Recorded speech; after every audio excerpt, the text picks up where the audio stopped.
Hello students, आज हम पढ़ने जा रहे हैं लार्ज लैंग्वेज मॉडल्स के बारे में, जिसे LLM के नाम से भी जाना जाता है। So I hope you are ready with your pen and paper. So without wasting much time let us start this video.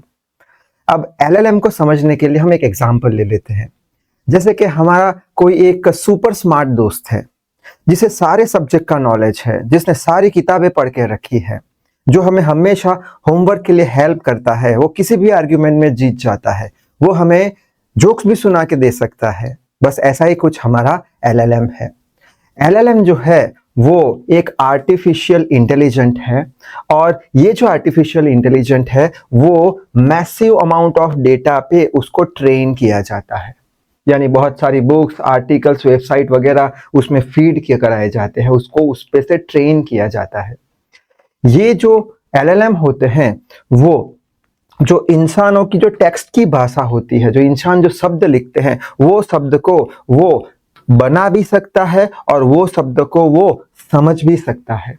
अब क्वेश्चन आएगा कि कैसे वो इंसानों के शब्दों को समझ भी पाता है, वो बना भी सकता है। तो उसका सिंपल सा आंसर है, ये जो LLM होते हैं उन्हें हम मैसिव अमाउंट ऑफ डेटा पे ट्रेन करते हैं, बहुत सारे अमाउंट ऑफ डेटा पे उसे ट्रेन करते हैं।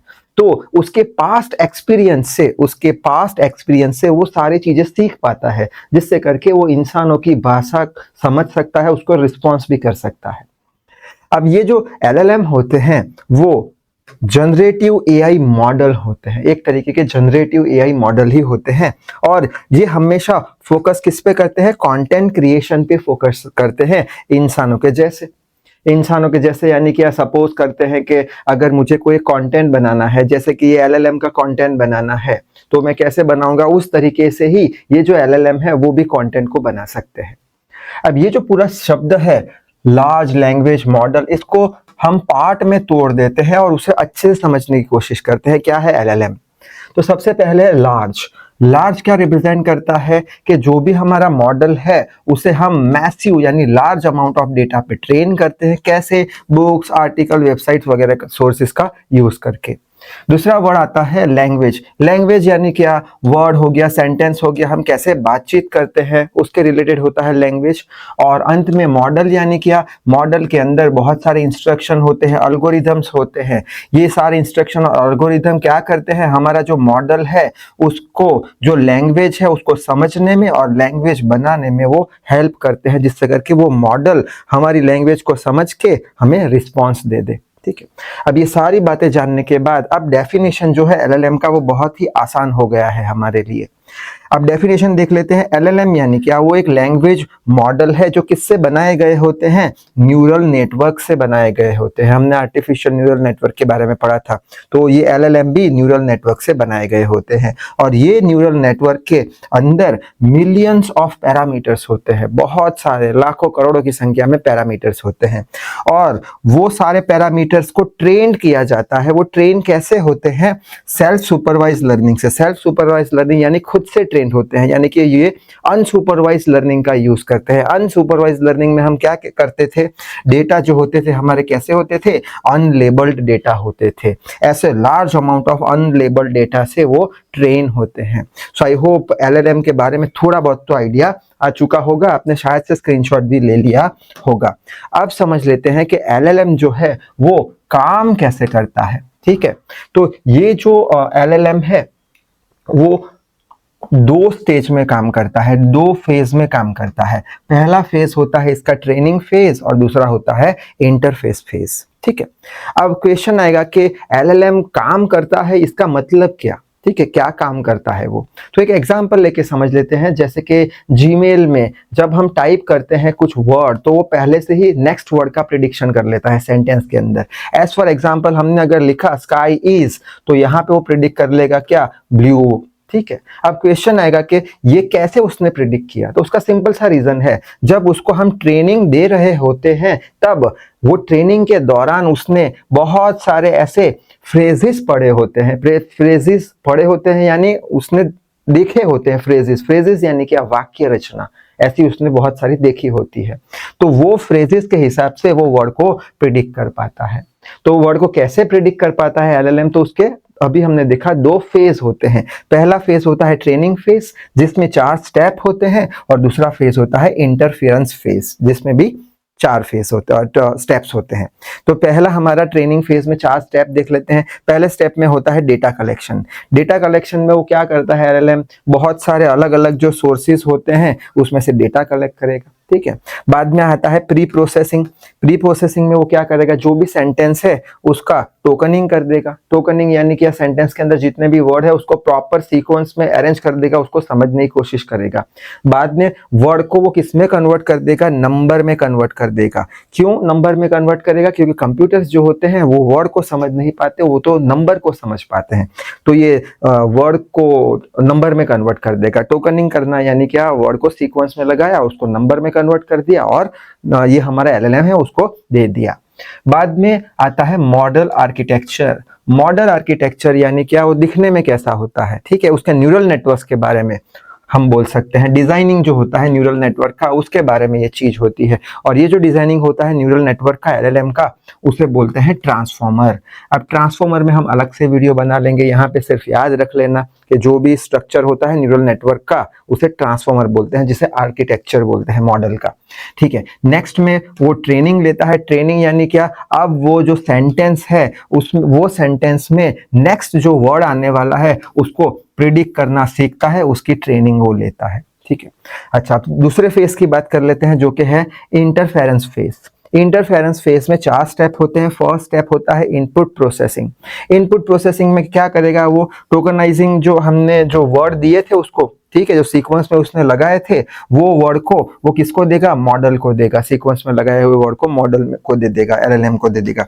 नेक्स्ट आता है जनरेटिंग आउटपुट। जनरेटिंग आउटपुट में वो क्या करेगा, प्रिडिक्ट करेगा नेक्स्ट वर्ड को सेंटेंस के अंदर कौन सा आना चाहिए। कैसे वो प्रिडिक्ट करेगा, उसने पास्ट में कुछ सीखा होगा, कुछ पैटर्न पढ़ी होगी, उसके हिसाब से वो सेंटेंस के अंदर नेक्स्ट वर्ड को प्रिडिक्ट करेगा। नेक्स्ट आता है सैंपलिंग। सैंपलिंग में अब वो एक वर्ड को पकड़ लेगा, पिक कर लेगा कि ये वर्ड आना चाहिए, अपने अंदाजे के हिसाब से वो बोलेगा, प्रिडिक्शन के हिसाब से बोलेगा, क्योंकि उसके पास बहुत सारे डेटा होंगे।